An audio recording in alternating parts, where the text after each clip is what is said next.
Hi అండి. Success secret daily current అఫైర్స్కు స్వాగతం. ఈ వీడియోలో 2017 జూలై 4 కరెంట్ అఫైర్స్ చూడబోతున్నాం. ముందుగా హెడ్లైన్స్ ఏమిటి చూస్తే, మోడీ ఇజ్రాయెల్ పర్యటన. ఈ రోజు నుంచి నరేంద్ర మోడీ ఇజ్రాయెల్లో మూడు రోజుల పాటు పర్యటించబోతున్నారు. పోలాండ్లో యునెస్కో వరల్డ్ హెరిటేజ్ కమిటీ సమావేశం. భారత అటార్నీ జనరల్గా కె వేణుగోపాల్ బాధ్యతల స్వీకరణ. మేధో సంపత్తి హక్కులకు భారత్లో ఐపిఈ. 3 రాష్ట్రాల్లో డిజిగావ్ పైలట్ ప్రాజెక్టు. పొగాకుపై అదనపు ఎక్సైజ్ సుంకం రద్దు. 26 వారాల గర్భం తొలగింపునకు సుప్రీంకోర్టు అనుమతి. సుప్రీంకోర్టులో డిజిటలీకరణ ప్రారంభం. భోపాల్లో అతిపెద్ద global skill park. America national speech and debate టోర్నమెంట్లో భారత సంతతి విద్యార్థి విజయం. అరుంధతి రాయ్పై ధిక్కార కేసు. మిస్ టూరిజం ఇంటర్నేషనల్ గా రష్మి. మిస్ వరల్డ్ కెనడా పోటీలకు తెలంగాణ యువతి. అత్యధిక వన్డే మ్యాచ్లలో వికెట్ కీపర్ గా ఉన్న రెండవ player Mahendra Singh Dhoni. QR SAM పరీక్ష విజయవంతం. ఇవి ఈరోజు మెయిన్ అంశాలు. వీటి గురించి ఇప్పుడు చూద్దాం. మోడీ ఇజ్రాయెల్ పర్యటన.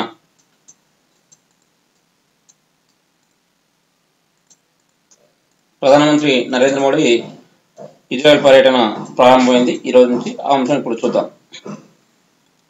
ఇక్కడ కనిపిస్తున్న చూసారు కానీ, ఇజ్రాయెల్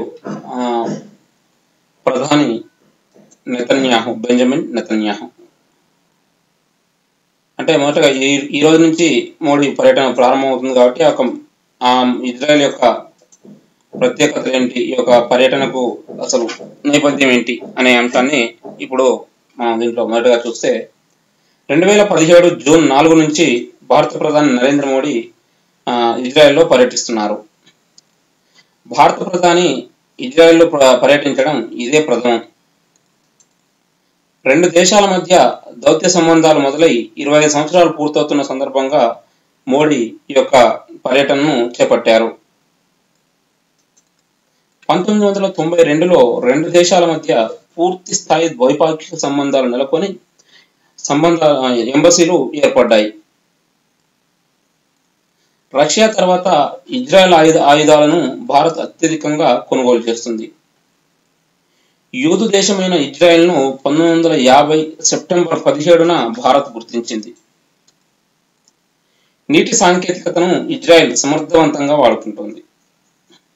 సముద్ర జలాల్ని శుద్ధి చేసి సాగు రంగానికి వాడుకుంటోంది. దేశ భూభాగంలో కేవలం 20% మాత్రమే సాగు భూమి ఉన్నప్పటికీ డ్రిప్, మైక్రో ఇరిగేషన్ విధానాలతో మార్గదర్శకంగా నిలిచింది. కట్ డైమండ్స్ ఉత్పత్తిలో ప్రపంచంలో మొదటి స్థానంలో ఉన్నది ఇజ్రాయెల్. Cut diamonds. ఇజ్రాయెల్ ప్రధాని బెంజమిన్ నెతన్యాహు. ఇది ఇజ్రాయెల్ యొక్క ప్రత్యేకతలు, ఆ యొక్క విశేషాలు. ఈ రోజు నుంచి మోడీ ఇజ్రాయెల్ పర్యటిస్తున్నారు కాబట్టి నెక్స్ట్ డే నుంచి మోడీ అక్కడ ఎవరెవరిని కలిసారు, ఏంటి పర్యటన విశేషాలు తెలుసుకుందాం. అంటే ఈ మొదటి రోజు కాబట్టి ఈ ఇజ్రాయెల్ యొక్క పర్యటన ఏంటి, దేనికోసం అని కనుక చూస్తే, దౌత్య సంబంధాలు మొదలై 25 సంవత్సరాలు పూర్తయిన సందర్భంగా మోడీ ఇజ్రాయెల్ పర్యటన చేపట్టాడు. భారత ప్రధాని ఇజ్రాయెల్లో పర్యటించడం ఇదే మొట్టమొదటిసారి. 1992లో ఇజ్రాయెల్ భారత్ మధ్య దౌత్య సంబంధాలు ప్రారంభమయ్యాయి. అదేవిధంగా ఇజ్రాయెల్ యొక్క ప్రత్యేకత ఏంటి అంటే, ఇది యూదు దేశం. అదేవిధంగా సముద్ర జలాల్ని శుద్ధి చేసి పంటలకు వాడుకుంటుంది. ఈ దేశంలో ఉన్న సాగు భూమి కేవలం 20% మాత్రమే. అంటే 20% వ్యవసాయానికి తదితర అంశాలకు పనిచేస్తుంది. కానీ ఆ 20%లోనే డ్రిప్ ఇరిగేషన్, మైక్రో ఇరిగేషన్ వంటి ఒక వినూత్న పద్ధతులతో మంచి పంటల దిగుబడి ఇజ్రాయెల్ అనేది సాధిస్తుంది. అదేవిధంగా ఇజ్రాయెల్ కట్ డైమండ్స్ ఉత్పత్తిలో ప్రపంచంలోనే మొదటి స్థానంలో ఉంది. ఇజ్రాయెల్ ప్రధాని పేరు బెంజమిన్ నెతన్యాహు. తర్వాత అంశానికి వస్తే సుప్రీంకోర్టు న్యాయమూర్తులను అభిశంసించే అధికారం పార్లమెంటుకు లేదు అని బంగ్లాదేశ్ సుప్రీంకోర్టు ఒక తీర్పు వెల్లడించింది. ఆ అంశం చూద్దాం. అంటే సుప్రీం న్యాయమూర్తులను అభిశంసించే అధికారం పార్లమెంట్కి లేదని బంగ్లాదేశ్ సుప్రీం ఇక్కడ చూసాక ఇది బంగ్లాదేశ్ సుప్రీంకోర్టు భవనం. సుప్రీంకోర్టు న్యాయమూర్తులను అభిశంసించేలా పార్లమెంటుకు అధికారాలను కల్పిస్తున్న 16వ రాజ్యాంగ సవరణ చెల్లదని సుప్రీంకోర్టు బంగ్లాదేశ్ సుప్రీంకోర్టు 2017 జూలై 3న తీర్పునిచ్చింది. దీంతో న్యాయమూర్తులను తొలగించడంలో పార్లమెంటుకు ఉన్న అధికారాలను రద్దు చేసినట్లయింది. 16వ రాజ్యాంగ సవరణ అక్రమం అంటూ హైకోర్టు వెలువరించిన తీర్పుతో సుప్రీంకోర్టు ప్రధాన న్యాయమూర్తి జస్టిస్ సురేంద్ర కుమార్ సిన్హా నేతృత్వంలోని 7 సభ్యుల సుప్రీంకోర్టు ధర్మాసనం ఏకీభవించింది. ఇంట్లో మెయిన్గా గుర్తుంచుకోవాల్సింది అంటే బంగ్లాదేశ్ సుప్రీంకోర్టు సుప్రీం న్యాయమూర్తులను అభిశంసించే అధికారం పార్లమెంటుకు లేదని తీర్పు వెల్లడించింది. పార్లమెంటుకు అంటే సుప్రీంకోర్టు న్యాయమూర్తులను అభిశంసించడానికి రాజ్యాంగంలో ఉన్న 16వ రాజ్యాంగ సవరణ చెల్లదని కూడా బంగ్లాదేశ్ సుప్రీంకోర్టు వెల్లడించింది. తర్వాత వస్తే లండన్లో గాంధీ చిత్తరువు ఉత్తరాల వేలం. లండన్లో జూలై 11వ తేదీన గాంధీ యొక్క చిత్తరువు ఉత్తరాలను వేలం వేయనున్నారు. ఆ అంశం ఇప్పుడు చూద్దాం. ఇక్కడ చూసారు కానీ ఇదే చిత్తరువు, దీన్ని వేలం వేయనున్నారు. పెన్సిల్తో గీసిన మహాత్మా గాంధీ చిత్తరువుతో పాటు ఆయన స్వయంగా రాసిన ఉత్తరాలను 2017 జూలై 11న లండన్లో వేలం వేయనున్నారు. గాంధీ చిత్తరువు 6.72 నుంచి 10 లక్షలు, ఉత్తరాలు 19.32 నుంచి 27.72 లక్షల ధర పరకవచ్చని వీటిని వేలం వేస్తున్న సోతే బ్లోస్ అనే సంస్థ అంచనా వేస్తుంది. అంటే ఈ యొక్క చిత్తరువు వీటిని అంచనా వేస్తున్న వేలం వేస్తున్న సంస్థ పేరు సోతే బ్లేసు. 1931లో రౌండ్ టేబుల్ సమావేశంలో పాల్గొనడానికి గాంధీ లండన్ వెళ్ళినప్పుడు జాన్ హెన్నీ ఆమిషి విడ్జ్ అనే వ్యక్తి పెన్సిల్తో గాంధీ విగ్రహాన్ని గీశాడు. స్వాతంత్ర సంగ్రామం సమయంలో ఆజాద్ హింద్ ఫౌజ్ వ్యవస్థాపకుడు సుభాష్ చంద్రబోస్ సోదరుడు శరత్ బోస్కు గాంధీ ఉత్తరాలు రాశారు. వీటిలో బెంగాల్ విభజన, కమ్యూనిస్టు పాలనపై తన యొక్క అభిప్రాయాలను వెల్లడించారు. ఆ యొక్క ఉత్తరాలను మరియు ఈ చిత్రంను కూడా వేలం వేయనున్నారు. ఈ చిత్రం గీసిన వ్యక్తి పేరు ఏంటంటే జాన్ హెన్నీ ఆమిషి విడ్జ్. ఏ సందర్భంగా గీశాడంటే గాంధీజీ 1931లో రౌండ్ టేబుల్ సమావేశంలో పాల్గొనడానికి లండన్ వెళ్ళినప్పుడు పెన్సిల్తో ఈ జాన్ హెన్నీ ఆమిషి విడ్జ్ అనే వ్యక్తి ఈ యొక్క చిత్రంను గీశాడు. అదేవిధంగా ఈ ఉత్తరాలు దేనికి సంబంధించినవి అంటే సుభాష్ చంద్రబోస్ తెలుసు కండి, ఆజాద్ హింద్ ఫౌజ్ వ్యవస్థాపకుడైన సుభాష్ చంద్రబోస్ యొక్క సోదరుడైన శరత్ బోస్కు గాంధీ రాసిన ఉత్తరాలను కూడా వేలం వేయనున్నారు. ఇది తర్వాత పోలండ్లో యునెస్కో వరల్డ్ హెరిటేజ్ కమిటీ సమావేశం. పోలండ్లో యునెస్కో వరల్డ్ హెరిటేజ్ కమిటీ సమావేశం. యునెస్కో వరల్డ్ హెరిటేజ్ కమిటీ 41వ వార్షిక సమావేశం పోలాండ్లోని కాక్రో నగరంలో 2017 జూలై 2న ప్రారంభమైంది. ఈ యొక్క సమావేశం జూలై 12 వరకు జరగనుంది. పోలాండ్ రాజధాని పేరు వార్సా. పోలాండ్ రాజధాని వార్సా. అటార్నీ జనరల్ గా కేకే వేణుగోపాల్ బాధ్యతల స్వీకరణ.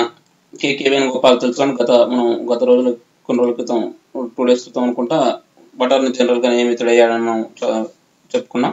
ఇప్పుడు అతను ఈ రోజు అంటే 2017 జూలై 3న బాధ్యతలు చేపట్టాడు అటార్నీ జనరల్ గా. అంశం చూద్దాం. ఇక్కడ కనిపిస్తున్న చూసారు కానీ కేకే వేణుగోపాల్ బాధ్యతలు చేపడుతున్నాడు అటార్నీ జనరల్ గా. భారత 15వ అటార్నీ జనరల్ గా సీనియర్ న్యాయవాది కేకే వేణుగోపాల్ 2017 జూలై 3న బాధ్యతలు చేపట్టారు. ఇప్పటిదాకా అటార్నీ జనరల్ గా ఉన్న ముకుల్ రోహత్గి వారసుడిగా వేణుగోపాల్ ఈ యొక్క బాధ్యతలు చేపట్టడం జరిగింది. మేధో సంపత్తి హక్కులకు భారత్లో ఐపీఈ. మేధో సంపత్తి హక్కులకు భారత్లో ఐపీఈ. భారతదేశంలో మేధో సంపత్తి హక్కుల కొనుగోలు, అమ్మకం లైసెన్స్ జారీ ప్రక్రియలు ఇకపై మరింత పారదర్శకంగా సులభతరంగా మారనున్నాయి. ఇందుకోసం స్టాక్ ఎక్స్చేంజ్ తరహాలో మేధో సంపత్తి ఎక్స్చేంజ్ ని ప్రభుత్వం త్వరలో ఏర్పాటు చేయబోతుంది. మేధో సంపత్తి ఎక్స్చేంజ్ ను ప్రభుత్వం త్వరలో ఏర్పాటు చేయనుంది. తద్వారా ఇప్పటికే దీన్ని ఐపీ అంటారు. ఈ యొక్క ఐపీలను కలిగి ఉన్న బ్రిటన్, హాంకాంగ్ వంటి దేశాల సరసన భారత్ చేరనుంది. జాతీయ పరిశోధన అభివృద్ధి సంస్థ ఎన్ఆర్డిసి సాయంతో ఐపీ ఏర్పాటు ప్రక్రియను కేంద్ర శాస్త్ర సాంకేతిక మంత్రిత్వ శాఖ ప్రారంభించింది. ఇందులో భాగంగా ప్రపంచవ్యాప్తంగా వివిధ సాంకేతికతలపై దాఖలైన పేటెంట్లకు సంబంధించిన సమాచారాన్ని ఎన్ఆర్డిసి సేకరిస్తోంది. 2018 ప్రథమార్థంలో ఈ యొక్క ఐపీఈ ప్రారంభం కానుంది. భారత్తో పాటు విదేశాల్లో వ్యక్తులు, వాణిజ్య సంస్థలు పలు రంగాలకు సంబంధించిన మేధో సంపత్తి హక్కులను పారదర్శకంగా, సులభంగా విక్రయించడానికి, కొనుగోలు చేయడానికి ఈ యొక్క ఐపీఈ వేదికగా పనిచేస్తుంది. సొంత ఆలోచనలు, ప్రణాళికలు, అదృశ్య ఆస్తులపై కనీసం కొంత నిర్దిష్ట కాలం పాటు వ్యక్తులు, సంస్థలకు విశిష్ట హక్కులను మేధో సంపత్తి హక్కులు కల్పిస్తాయి. వీటిలో కాపీరైట్ హక్కులు, పేటెంట్లు, ట్రేడ్ మార్కులు, భౌగోళిక సూచికలు వంటివి భాగంగా ఉంటాయి. ప్రస్తుతం మేధో హక్కులను విక్రయించుకునేందుకు సరైన వేదిక లేకపోవడంతో నష్టపోతున్న భారతీయులకు ఐపీఈ అనేది ఒక ప్రయోజనకరంగా మారనుంది. మన దేశంలో మేధో సంపత్తి హక్కులను controller general of patents, design and trade marks ద్వారా అందజేస్తుంటారు. దీన్ని సిజిపిడిటిఎం అంటారు. ఈ యొక్క సిజిపిడిటిఎం నివేదిక ప్రకారం 2015-16లో మేధో హక్కుల కోసం 3,41,086 దరఖాస్తులు వచ్చాయి. 3,41,086 దరఖాస్తులు ఈ యొక్క మేధో హక్కుల కోసం వచ్చాయి 2015-16లో. దీంట్లో మెయిన్గా చూస్తే ఐపీ అంటే intellectual property exchange, intellectual property exchange, మేధో సంపత్తి ఎక్స్చేంజ్. తర్వాత ఎన్ఆర్డిసి అంటే నేషనల్ రీసెర్చ్ డెవలప్మెంట్ కార్పొరేషన్, ఇది నేషనల్ రీసెర్చ్ డెవలప్మెంట్ కార్పొరేషన్ యొక్క లోగో ఇది. తర్వాత సిజిపిడిటిఎం అంటే controller general of patents, designs and trade marks. ఇది దీంట్లో మెయిన్గా గుర్తుంచుకోవాల్సింది అంటే మనకు త్వరలో భారతదేశంలోకి ఐపీ రాబోతుంది. అంటే ఇంటెలెక్చువల్ ప్రాపర్టీ ఎక్స్చేంజ్ అనేది ఏర్పాటు చేయబోతున్నారు. దీనివల్ల ఏంటంటే మేధో హక్కులకు పొందడం కోసం దీని ద్వారా అవకాశం ఉంటుంది. ఇప్పటివరకు మన దేశంలో మేధో హక్కులు లేకపోవడం వల్ల అనేక ఇబ్బందులు ఎదురవుతున్నాయి. ఈ నేపథ్యంలోనే ఈ ఐపీని ఏర్పాటు చేయబోతున్నారు. ఇప్పటివరకు ఐపీ ఉన్న దేశాలు ఏంటి కనుక చూస్తే ఒకటి బ్రిటన్, హాంకాంగ్. వాటి తర్వాత ఇప్పుడు భారత్ కూడా వాటి సరసన చేరనున్నది. 3 రాష్ట్రాల్లో డిజిగావ్ పైలట్ ప్రాజెక్టు, 3 రాష్ట్రాల్లో ఈ యొక్క డిజిగావ్ పైలట్ ప్రాజెక్టును ప్రారంభించబోతుంది కేంద్రం. ఆ అంశం చూద్దాం. గ్రామీణ ప్రాంతాల్లో ఇంటర్నెట్ ఆధారిత సేవలను అందించేందుకు కేంద్ర ప్రభుత్వం త్వరలోనే డిజిగావ్ పేరుతో కొత్త ప్రాజెక్టును ప్రారంభించనుంది. ఈ ప్రాజెక్టు కింద టెలి ఎడ్యుకేషన్, వైఫై, ఎల్ఈడి ఆధారిత లైటింగ్ ను మొట్టమొదట 3 రాష్ట్రాల్లో పైలట్ ప్రాజెక్టు కింద ప్రవేశపెట్టనున్నారు. బీహార్, ఉత్తరప్రదేశ్, ఛత్తీస్గఢ్, గుజరాత్, మధ్యప్రదేశ్ రాష్ట్రాల్లో అక్కడి ప్రభుత్వాల సన్నద్ధత, ఇంటర్నెట్ కనెక్టివిటీని బట్టి ఈ యొక్క 3 రాష్ట్రాలను ఎంపిక చేయనున్నారు. టెలి ఎడ్యుకేషన్ను ఎర్నెట్ ద్వారా, టెలిమెడిసిన్ను సీడాక్ ద్వారా, వైఫై సర్వీసులను బిఎస్ఎన్ఎల్ ద్వారా అందించనున్నారు. ఈ యొక్క పైలట్ ప్రాజెక్టు విజయవంతం అయితే దేశవ్యాప్తంగా అమలు చేయనున్నారు. డిజిటల్ ఇండియా పథకంలో భాగంగా ఈ యొక్క ప్రాజెక్టును చేపట్టనున్నారు. ఈ డిజిగావ్ ప్రాజెక్టుతో దేశంలోని గ్రామీణ ప్రాంతాల్లో ఆరోగ్య, విద్యా సంబంధిత సౌకర్యాలు మరింత మెరుగుపడనున్నాయి. దీంట్లో మనం మెయిన్గా గుర్తుంచుకోవాల్సింది ఏంటంటే ఈ డిజిగావ్ అనే యొక్క పథకాన్ని, పైలట్ ప్రాజెక్టును కేంద్రం ప్రారంభించబోతుంది. అది ఆ యొక్క పైలట్ ప్రాజెక్టును మొదటగా 3 రాష్ట్రాల్లో ప్రారంభిస్తుంది. ఈ 3 రాష్ట్రాల్లో విజయవంతం అయితే దేశవ్యాప్తంగా అమలు చేస్తుంది. ఈ యొక్క 3 రాష్ట్రాల్లో కూడా ఏ రాష్ట్రాల నుంచి ఈ యొక్క పైలట్ ప్రాజెక్టును గుర్తించున్నారంటే ఈ ఉత్తరప్రదేశ్, బీహార్, ఛత్తీస్గఢ్, గుజరాత్, మధ్యప్రదేశ్. ఈ యొక్క 5 రాష్ట్రాల్లో ఉన్న ఇంటర్నెట్ కనెక్టివిటీ, ఆ రాష్ట్రాల యొక్క సన్నద్ధతను బట్టి మూడింటిని ఎంపిక చేసి ఆ 3 రాష్ట్రాల్లో ఈ డిజిగావ్ పైలట్ ప్రాజెక్ట్ను ప్రారంభించనున్నారు. ఈ డిజిగావ్ పైలట్ ప్రాజెక్ట్ అనేది డిజిటల్ ఇండియా పథకం ద్వారా అమలు చేస్తున్నారు. మొదటగా మనం ఇక్కడ ఎల్ఈడి లైట్, ఎల్ఈడి అంటూ ఉంటుంటాం కానీ ఎల్ఈడి ఫుల్ ఫామ్ కనుక చూస్తే ఎల్ఈడి అంటే light emitting diode, LED light emitting diode. తర్వాత బిఎస్ఎన్ఎల్ అంటే Bharat Sanchar Nigam limited, BSNL Bharat Sanchar Nigam limited. తర్వాత అంశానికి వచ్చేస్తే పొగాకుపై అదనపు ఎక్సైజ్ సుంకం రద్దు. పొగాకుపై అదనపు ఎక్సైజ్ ట్యాక్స్ రద్దు. జిఎస్టీ అమల్లోకి రావడంతో పొగాకు, పాన్ మసాలా, సిగరెట్లపై ఉన్న అదనపు ఎక్సైజ్ సుంకాన్ని రద్దు చేస్తూ కేంద్ర ఆర్థిక శాఖ 2017 జూలై 3న ఉత్తర్వులు జారీ చేసింది. ఇందుకు అనుగుణంగా ముడి పొగాకు, నమిలేందుకు ఉపయోగించే పొగాకుపై ఎక్సైజ్ సుంకం విధింపునకు సంబంధించి 2010 ఫిబ్రవరి 27న జారీ చేసిన ఉత్తర్వును కేంద్ర రెవెన్యూ శాఖ రద్దు చేసింది. జిఎస్టీ నిబంధనల ప్రకారం అయోగ్య వస్తువుల జాబితాలో ఉన్న వీటిపై 28% పన్నుతో పాటు సెస్ విధించే అధికారం ఉంది. దీని ప్రకారం అదనంగా సెస్ విధించారు. అంటే ఇప్పటి వరకు ఈ యొక్క పొగాకు సంబంధిత ఉత్పత్తులు అన్ని కూడా అయోగ్య వస్తువుల జాబితాలో ఉన్నాయి. వీటిపై 28% పన్ను ఉంటుంది, సెస్. అయితే ఇప్పటి వరకు ఎక్సైజ్ సుంకాన్ని ఈ నేపథ్యంలో అదనపు ఎక్సైజ్ సుంకాన్ని మాత్రం కేంద్రం ఈ జిఎస్టీ నేపథ్యంలో రద్దు చేసింది. తర్వాత అంశానికి వచ్చేస్తే IOC jumbo LPG cylinder. Indian oil corporation jumbo LPG సిలిండర్ను ఆవిష్కరించింది. అది చూద్దాం ఇప్పుడు. తమిళనాడులోని కోయంబత్తూరులో ఈ కార్యక్రమం చేపట్టింది. వాణిజ్య అవసరాలకు వినియోగించే 450 కిలోల ఎల్పిజి జంబో సిలిండర్ను ఇండియన్ ఆయిల్ కార్పొరేషన్ అందుబాటులోకి తీసుకొచ్చింది. 2017 జూలై 3న తమిళనాడులోని కోయంబత్తూరులో ఈ సిలిండర్ నమూనాను ఆ యొక్క సంస్థ ప్రతినిధులు ఆవిష్కరించారు.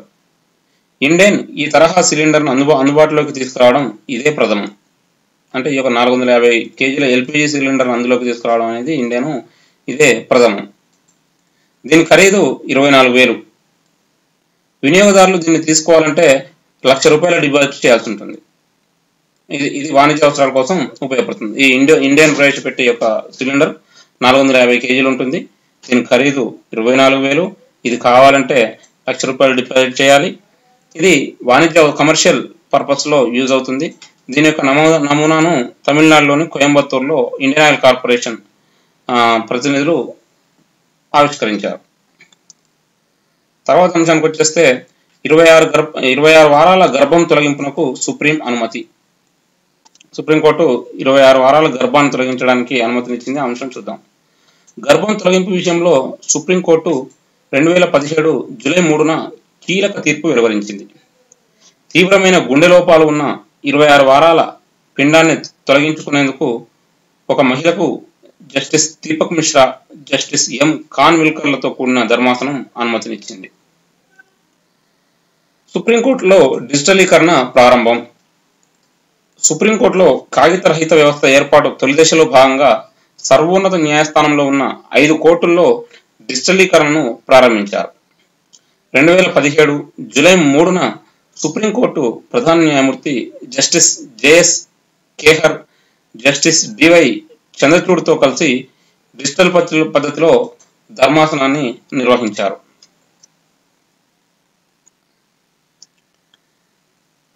యువత కోసం త్వరలో నరేంద్ర మోడీ పుస్తకం. ప్రధాని నరేంద్ర మోడీ త్వరలో ఒక పుస్తకాన్ని రచించనున్నాడు. ఇది 2017 చివరిలో రానుంది మార్కెట్లోకి. ఆ అంశం ఇప్పుడు చూద్దాం. యువతకు పనికొచ్చే అంశాలతో ప్రధాని నరేంద్ర మోడీ ఒక పుస్తకం రాయనున్నారు. పరీక్షల భయాన్ని అధిగమించడం ఎలా, ఏకాగ్రతను సాధించడానికి ఏం చేయాలి, పరీక్షల తర్వాత సెలవులను సద్వినియోగం చేసుకోవడం ఎలా తదితర అంశాలతో నరేంద్ర మోడీ ఒక పుస్తకాన్ని రాయనున్నారు. ఇది 2017 చివరి నాటికి మార్కెట్లోకి రానుంది. చూసారు కానీ నరేంద్ర మోడీ ఒక యూత్ ఐకాన్ గా నిలుస్తున్నారు పలు అంశాలతో. ఈ నేపథ్యంలో యువతకు మార్గనిర్దేశనం చేయడం కోసం పుస్తకాన్ని రాసే కార్యక్రమాన్ని కూడా నరేంద్ర మోడీ చేపట్టారు. తర్వాత విషయానికి వస్తే భోపాల్లో అతిపెద్ద గ్లోబల్ స్కిల్ పార్క్. భోపాల్లో అతిపెద్ద గ్లోబల్ స్కిల్ పార్క్. భారతదేశంలో అతిపెద్ద గ్లోబల్ స్కిల్ పార్కును మధ్యప్రదేశ్ రాజధాని భోపాల్లో ఏర్పాటు చేయనున్నారు. మధ్యప్రదేశ్ ముఖ్యమంత్రి శివరాజ్ సింగ్ చౌహాన్, కేంద్ర మంత్రి రాజీవ్ ప్రతాప్ రూఢి 2017 జూలై 3న ఈ యొక్క గ్లోబల్ స్కిల్ పార్కు శంకుస్థాపన చేశారు. మెయిన్గా దీంట్లో గుర్తుంచుకోవాల్సింది, మన దేశంలో అతిపెద్ద గ్లోబల్ స్కిల్ పార్కును మధ్యప్రదేశ్లో ఏర్పాటు చేస్తున్నారు. అది మధ్యప్రదేశ్ రాజధాని అయిన భోపాల్లో ఏర్పాటు చేస్తున్నారు. మధ్యప్రదేశ్ ముఖ్యమంత్రి పేరు శివరాజ్ సింగ్ చౌహాన్. తర్వాత అంశం, త్వరలో బయోసిమిలర్ మందులు. చౌక ధరలకే మందులు అందించాలని భావిస్తున్న కేంద్ర ప్రభుత్వం ప్రస్తుతం బయోసిమిలర్ ఔషధాల తయారీపై దృష్టి సారించింది. జనరిక్ మందుల మాదిరిగానే వీటిని కూడా తయారు చేస్తారు.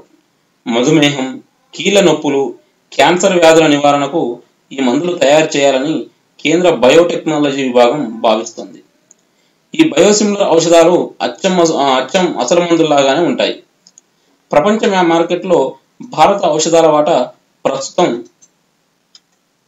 3% కాగా 2022 నాటికి దాన్ని 5% పెంచాలని ప్రభుత్వం లక్ష్యంగా పెట్టుకుంది.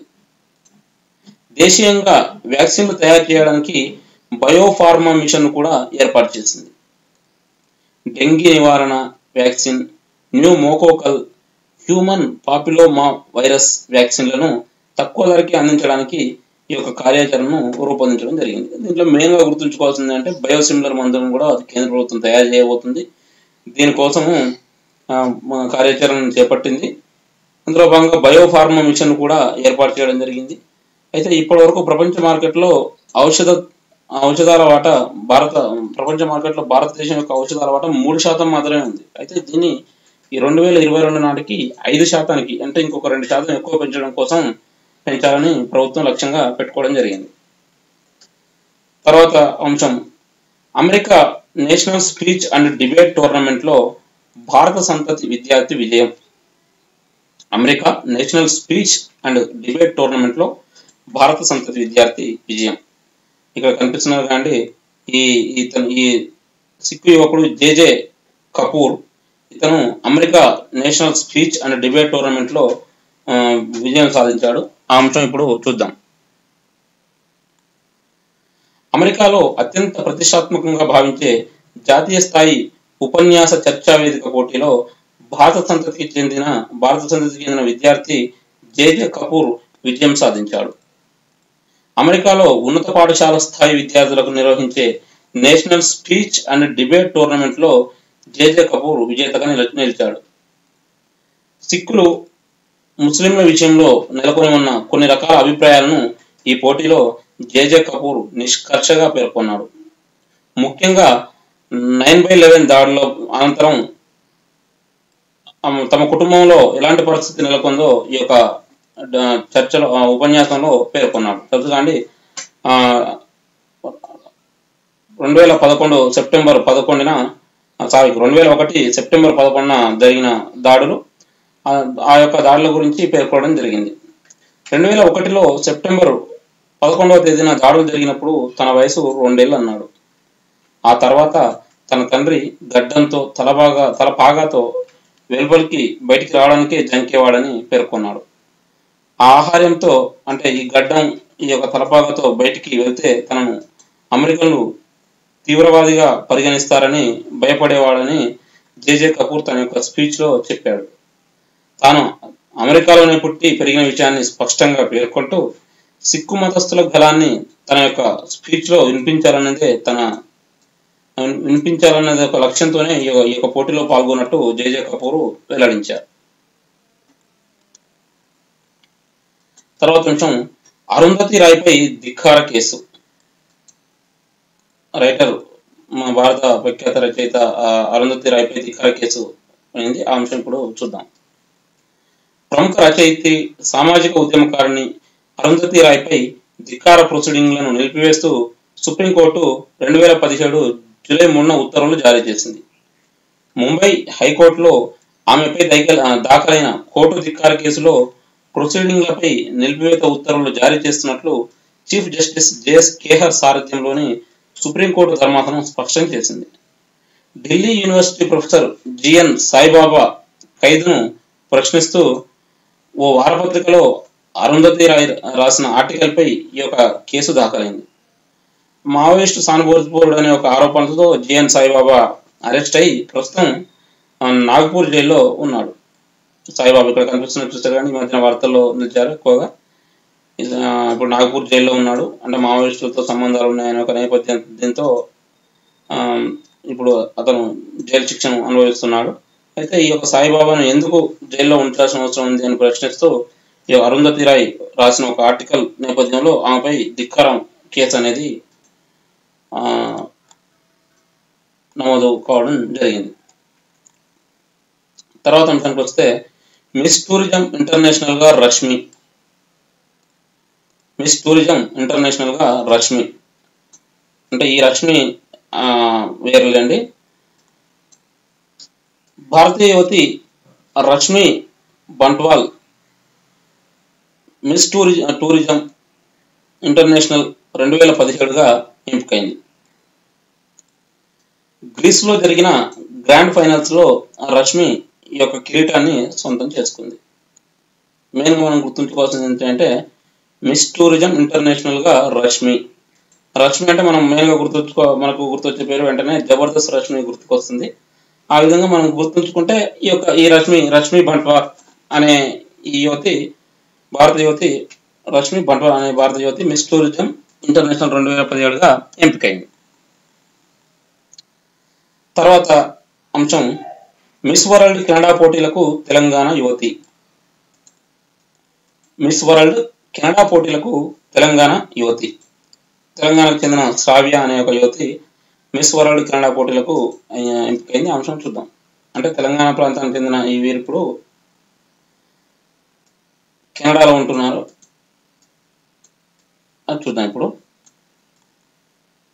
2017 జూలై 16 నుంచి 23 వరకు జరగబోయే మిస్ వరల్డ్ కెనడా పోటీలకు తెలంగాణలోని ఖమ్మం జిల్లా అశ్వారావుపేటకు చెందిన కళ్యాణపు శ్రావ్య ఎంపికైంది. శ్రావ్య కుటుంబం 12 సంవత్సరాల క్రితం కెనడాకు వెళ్ళింది. ప్రస్తుతం శ్రావ్య కెనడాలో బీటెక్ 3వ సంవత్సరం చదువుతుంది. శ్రావ్య ఇప్పటికే మిస్ నార్థర్న్ ఆల్బెర్టా వరల్డ్ 2017 కిరీటాన్ని గెలుచుకుంది. ఇక్కడ కనిపిస్తున్న ఈ యువతి పేరు కళ్యాణపు శ్రావ్య. ఈమె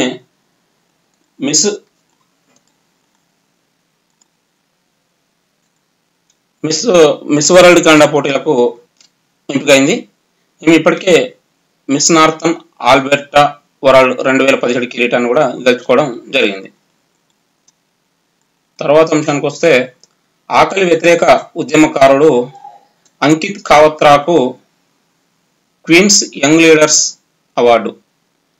ఆకలి వ్యతిరేక ఉద్యమకారుడు అంకిత్ కావత్రాకు క్వీన్స్ యంగ్ లీడర్స్ అవార్డు. ఇక్కడ కనిపిస్తున్న ఇతని పేరే అంకిత్ కావత్రా. ఇతనికి క్వీన్స్ యంగ్ లీడర్స్ అవార్డు లభించింది. చూద్దాం. ఆకలి వ్యతిరేక ఉద్యమ కార్యకర్త, ఫీడింగ్ ఇండియా వ్యవస్థాపకుడు Ankit Kavatra Queen's Young Leaders Award అందుకున్నారు. భారత్లో ఆకలి, పోషకాహార లోపం సమస్యలపై ఆయన జరిపిన పోరాటానికి గుర్తింపుగా ఈ యొక్క అవార్డు అందుకున్నారు. భారత్లోని 43 నగరాల్లో 4500 మంది ఫీడ్ ఇండియా కార్యకర్తలు పెళ్లిళ్ళు, విందులలో మిగిలిపోయిన వంటకాలను సేకరించి ఆకలితో ఉన్న వారికి పంచుతున్నారు. ఈ నేపథ్యంలోనే అంకిత్ కావత్రాకు క్వీన్స్ యంగ్ లీడర్స్ అవార్డు లభించడం జరిగింది. ఇది ఆంధ్రప్రదేశ్ అంశం. రేకులకుంట ఐఆర్ఎస్ కు పురస్కారం.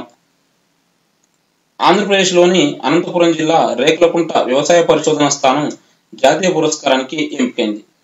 మెట్ట వ్యవసాయంపై శాస్త్రవేత్తలు అనేక పరిశోధనలు చేసి మంచి ఫలితాలు సాధించినందుకు గాను 2017 సంవత్సరానికి వసంతరావు నాయక్ కృషి పురస్కారాన్ని అఖిల భారత వ్యవసాయ పరిశోధన మండలి ప్రకటించింది. ఈ రేకులకుంట ఏఆర్ఎస్కి వచ్చిన యొక్క అవార్డు ఏంటి అంటే వసంతరావు నాయక్ కృషి పురస్కారం. ఇది ఏ సంవత్సరానికి వచ్చిందంటే 2016వ సంవత్సరానికి వచ్చింది. తర్వాత అంశం స్పోర్ట్స్ అంశాలకు వస్తే అత్యధిక వన్డే మ్యాచ్లలో వికెట్ కీపర్ గా ఉన్న రెండవ ప్లేయర్ ధోని. అత్యధిక వన్డే మ్యాచ్లలో వికెట్ కీపర్ గా ఉన్న సెకండ్ ప్లేయర్ మన మహేంద్ర సింగ్ ధోని. ఆ అంశం ఇప్పుడు చూద్దాం. భారత క్రికెటర్ మహేంద్ర సింగ్ ధోని అత్యధిక వన్డే మ్యాచ్లలో వికెట్ కీపర్ గా సేవలు అందించిన రెండవ ప్లేయర్ గా అరుదైన ఘనతను సాధించాడు. భారత్ వెస్టిండీస్ మధ్య జరిగిన మ్యాచ్ లో ధోని ఈ యొక్క రికార్డును సాధించడం జరిగింది. ధోని తన వన్డే కెరీర్ లో ఇప్పటి వరకు 295 మ్యాచ్లకు వికెట్ కీపర్ గా బాధ్యతలు నిర్వహించాడు. వన్డే క్రికెట్ లో అత్యధిక మ్యాచ్లకు శ్రీలంకకు చెందిన కుమార సంగక్కర అత్యధికంగా 360 వన్డే మ్యాచ్లలో వికెట్ కీపర్ గా పనిచేశాడు. అంటే మన ధోని 295కు చేసి రెండవ స్థానంలో నిలిస్తే ఫస్ట్ ప్లేస్ లో ఉన్నవారు కుమార సంగక్కర. ఇతను శ్రీలంక ప్లేయర్. ఇతను 360 వన్డే మ్యాచ్లలో వికెట్ కీపర్ గా పనిచేశాడు. ఇప్పుడు మెయిన్ గా ఈ యొక్క అత్యధిక వన్డే మ్యాచ్లలో వికెట్ కీపర్ గా ఉన్న టాప్ 5 క్రికెటర్స్ ఎవరని కనుక చూస్తే ఫస్ట్ ప్లేస్ కుమార్ సంగక్కర 360 మ్యాచ్లు. ఇతను శ్రీలంకకు చెందిన ప్లేయర్. తర్వాత మహేంద్ర సింగ్ ధోని రెండవ ప్లేస్ 295 మ్యాచ్లు Bharat. Third place mark Boucher 294 మ్యాచ్లు. ఇతను దక్షిణాఫ్రికా player. Fourth place Adam Gilchrist. ఇతను 287 మ్యాచ్లలో వికెట్ కీపర్ గా బాధ్యతలు నిర్వహించాడు. ఇతను ఆస్ట్రేలియా ప్లేయర్. తర్వాత 5వ ప్లేసు మొయిన్ ఖాన్ 211 మ్యాచ్లు. ఇతను పాకిస్తాన్ ప్లేయర్. ఇక్కడ కనిపిస్తున్న చూసేవాడిని కుమార్ సంగక్కర. ఇతను వన్డే మ్యాచ్లలో అత్యధిక వన్డే మ్యాచ్లలో ఉన్న వికెట్ కీపర్ గా పనిచేసిన వాళ్ళలో ఫస్ట్ ప్లేస్ లో ఉన్నాడు. తర్వాత సెకండ్ ప్లేస్ లో ధోని ఉన్నాడు. కుమార్ సంగక్కర 360 మ్యాచ్లలో వికెట్ కీపర్ గా ఉంటే మన మహేంద్ర సింగ్ ధోని 295 మ్యాచ్లలో సెకండ్ ప్లేస్ లో ఉన్నాడు. ఇది వన్డే మ్యాచ్ కి సంబంధించిన సమాచారం. అయితే అంతర్జాతీయ క్రికెట్ లో అన్ని ఫార్మాట్లలో వికెట్ కీపర్ గా సేవలు అందించిన ప్లేయర్ల జాబితాలో మాత్రం ధోని 3వ స్థానంలో ఉన్నాడు. ఇక్కడ మెయిన్ గా మనం గుర్తుంచుకోవాల్సింది వన్డేలలో సెకండ్ ప్లేస్ లో ఉన్నాడు ధోని.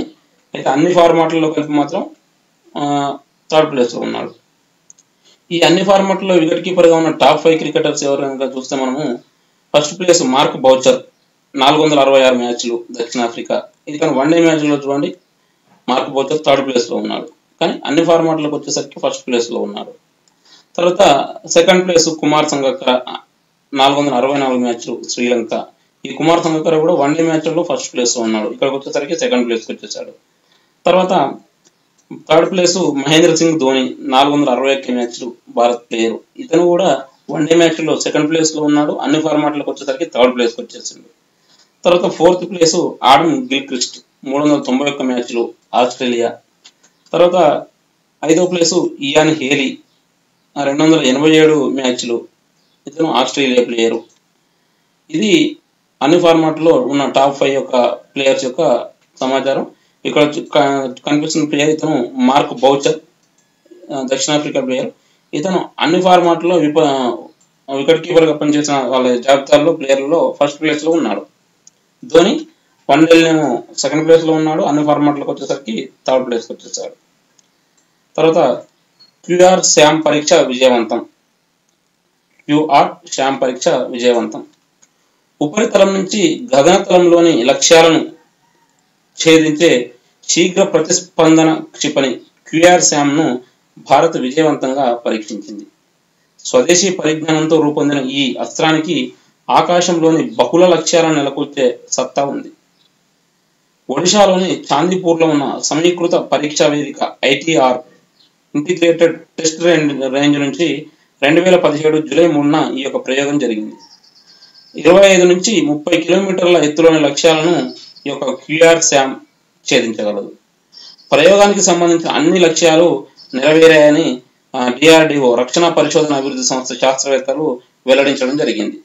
DRDO చూసారు కానీ దీని తెలుగులో రక్షణ పరిశోధన అభివృద్ధి సంస్థ అంటారు. ఇంగ్లీష్లో defence research and development organisation. ఈ యొక్క క్యూఆర్ శామ్ యొక్క పరీక్ష అనేది విజయవంతం అయిపోయింది. ఇది ఉపరితలం నుంచి గగనతలంలో లక్ష్యాలను ఛేదిస్తుంది.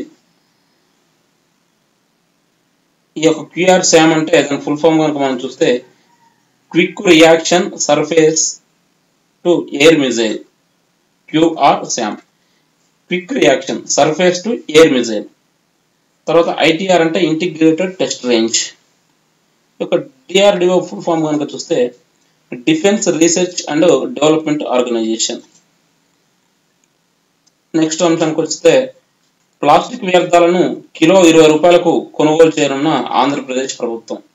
ఆంధ్రప్రదేశ్ ప్రభుత్వం మన కాలనీలో అక్కడ ఇక్కడ వేస్ట్ ప్లాస్టిక్ ఉంటాయి కానీ ఆ యొక్క ప్లాస్టిక్ ను కిలో 20 రూపాయలకు కొనుగోలు చేసే ఒక కార్యక్రమాన్ని చేపట్టబోతుంది. అది అంశం చూద్దాం. అంటే ఈ స్వచ్ఛ భారత్ తర్వాత ఇలాంటి కార్యక్రమాలు వస్తున్న నేపథ్యంలో పరిశుభ్రంగా ఉండాలనే ఒక లక్ష్యంతో ప్రభుత్వం ఈ యొక్క పరిశుభ్రతను ప్రోత్సహించే లక్ష్యంతో ఈ యొక్క కార్యక్రమాన్ని చేపట్టబోతుంది. ఆ అంశం ఇప్పుడు చూద్దాం. గ్రామాల్లో ప్లాస్టిక్ వ్యర్థాలను నిరోధించేందుకు రాష్ట్రంలోని 2 మండలాల్లో ఆంధ్రప్రదేశ్ ప్రభుత్వం ఒక వినూత్న కార్యక్రమాన్ని చేపట్టబోతుంది. దీనిలో భాగంగా ప్రజల నుంచి కిలో 20 రూపాయలకు ప్లాస్టిక్ వ్యర్థాలను కొనుగోలు చేయనుంది. అనంతరం వీటిని చిన్నపాటి ముక్కలుగా చేశాక కిలో 50 రూపాయలకు పంచాయతీరాజ్ శాఖకు విక్రయించేందుకు ఏర్పాట్లు చేస్తుంది.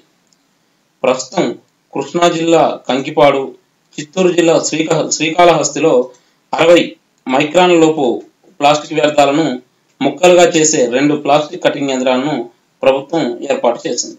అంటే ఈ యొక్క 2 మండలాల్లో ఈ కిలో 20 రూపాయలకు ప్లాస్టిక్ వ్యర్థాలను కొనుగోలు చేసే కార్యక్రమాన్ని చేపట్టబోతుంది ఆంధ్రప్రదేశ్ ప్రభుత్వం. ఆ మండలాలు ఏంటి అంటే ఒకటి కంకిపాడు, ఇది కృష్ణా జిల్లాలో ఉంది. రెండవది శ్రీకాళహస్తి, ఇది చిత్తూరు జిల్లాకు చెందిన మండలం. ఫ్రెండ్స్, ఇది 2017 July 4 current affairs. Success secret ద్వారా మీకు అందిస్తున్న కరెంట్ అఫైర్స్, డైలీ అందిస్తున్న కరెంట్ అఫైర్స్ ఎంతగానో ఉపయోగపడుతున్నాయని ఆశిస్తున్నాను. సక్సెస్ సీక్రెట్ యూట్యూబ్ ఛానల్ మీరు ఇంతవరకు కనుక సబ్స్క్రైబ్ చేసుకోకుండా ఉంటే ఖచ్చితంగా సబ్స్క్రైబ్ చేసుకోగలరు. మీరు సబ్స్క్రైబ్ చేసుకోవడం వల్ల ఎప్పటికప్పుడు మీ మెయిల్కు సక్సెస్ సీక్రెట్ నుంచి అప్డేట్స్ వస్తుంటాయి. అదేవిధంగా వాట్సాప్ ద్వారా కూడా మీరు సక్సెస్ సీక్రెట్ ఫ్యామిలీలో మెంబర్ కావచ్చు. మీరు మీ యొక్క నెంబర్ నుంచి, వాట్సాప్ నెంబర్ నుంచి హాయ్ అని కనుక కింద ఉన్న నెంబర్ కనుక మీరు మెసేజ్ పెట్టేస్తే మిమ్మల్ని సక్సెస్ సీక్రెట్ ఫ్యామిలీలో మెంబర్గా చేర్చుకోవడం జరుగుతుంది. దీని ద్వారా ఎప్పటికప్పుడు సక్సెస్ సీక్రెట్ నుంచి మీకు అప్డేట్స్ అందుతుంటాయి. అదేవిధంగా ఫేస్బుక్, ట్విట్టర్, యూట్యూబ్ వంటి సోషల్ మీడియాలో కూడా సక్సెస్ సీక్రెట్ మీరు ఫాలో కావచ్చు. మీ యొక్క విలువైన సలహాలు, సూచనలు అందించగలరు. మరింత కరెంట్ అఫైర్స్, ఇతర సబ్జెక్టుల సమాచారం సక్సెస్ సీక్రెట్ నుంచి వెలువడడం కోసం మీ యొక్క సలహాలు ఖచ్చితంగా అవసరం. అదేవిధంగా ఇది ఏ రోజు కరెంట్ అఫైర్స్ ఆ రోజు ఇస్తున్నాను కాబట్టి ఇవాటి కరెంట్ అఫైర్స్ రేపటికి వచ్చేసరికి అది అవుట్డేట్ అయిపోతుంటుంది. అంటే దీనివల్ల ఎప్పటికప్పుడు మనం అబ్జర్వేషన్లో వండుకుంటూ ఉంటే ఈ కరెంట్ అఫైర్స్ అనేది పెద్ద సమస్య ఏం కాదు. అయితే చాలా మంది మనం పట్టించుకోకపోవడం వల్ల కరెంట్ అఫైర్స్ అనేసరికి ఏదో పెద్ద అని అనుకుంటుంటాం. మనం రెగ్యులర్గా పేపర్ ఫాలో అవుతూ ఎప్పటికప్పుడు ఒక ఇష్యూ గురించి అప్డేట్గా ఉండడం వల్ల మనకంటూ తెలిసిన విషయం లాగానే అనిపిస్తుంటుంది. ఏదేమైనప్పటికీ ఇది నేను డైలీ అందిస్తున్న కరెంట్ అఫైర్స్ కాబట్టి ఇది ఈ రోజు వరకే పరిమితం ఉంటుంది. అయితే మీకు కరెంట్ అఫైర్స్ ఒక కంక్లూజన్లో ఉండడం కోసం, తర్వాత కోసము మా కరెంట్ అఫైర్స్ బుక్స్ కూడా మార్కెట్లో అందుబాటులో ఉన్నాయి. నావి వాటిని కూడా ఫాలో కాగలరు. ఆ యొక్క బుక్స్లో ప్రాక్టీస్ బిట్స్ మరియు అంత సమాచారాన్ని చాలా సమగ్రంగా అందించడం జరిగింది.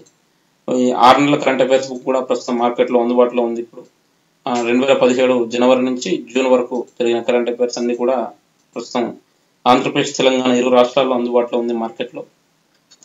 దాన్ని కూడా మీరు ఆదరించగలరు. Thank you. Best of luck.